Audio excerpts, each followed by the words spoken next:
నగరంలో అధికారులు ప్రజాప్రతినిధులు స్వచ్ఛ ఆంధ్ర స్వచ్ఛ దివాస్ కార్యక్రమాన్ని నిర్వహించారు. వెంగారెడ్డిపాలెం, తలపూరుపాడు గ్రామాల్లో సర్పంచులు ఆనం ప్రసాద్ రెడ్డి, నాజునిసా స్వచ్ఛ ఆంధ్ర స్వచ్ఛ దివాస్ కార్యక్రమంలో భాగంగా అవగాహన ర్యాలీ నిర్వహించారు. సంఘంలో ఎంపీడీఓ షాలెట్ కార్యాలయం నుంచి అవగాహన ర్యాలీ నిర్వహించి రహదారిపై ప్రతిజ్ఞ చేశారు. అనంతరం సిబ్బందితో కలిసి కార్యాలయాన్ని చీపురు పట్టి పరిశుభ్రం చేశారు. ఈ కార్యక్రమంలో సంఘం సాగునీటి సంఘం అధ్యక్షులు షేక్ బాబు, ఈఓపీఆర్డి వరప్రసాద్, పంచాయతీ కార్యదర్శులు పాల్గొన్నారు.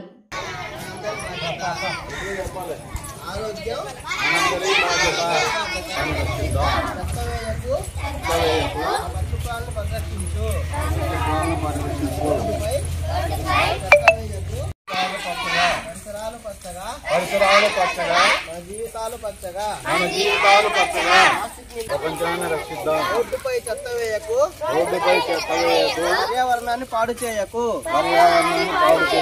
రోడ్డుపై వరకు ప్రతిరోజు కొంత సమయం కేటాయిస్తానని నా వంతు కృషిగా స్వచ్ఛతా కార్యక్రమాల కొరకు శ్రమదానం చేసి పరిశుభ్ర ఆంధ్రప్రదేశ్ సాధించే సంకల్పానికి ఈ రోజు నుండి నా తోటి వారికి కూడా స్వచ్ఛత కొరకు తడి చెత్త పొడి చెత్త వేరు చేయడం పై అవగాహన కల్పించడానికి ప్రయత్నిస్తానని మన ఆంధ్రప్రదేశ్ను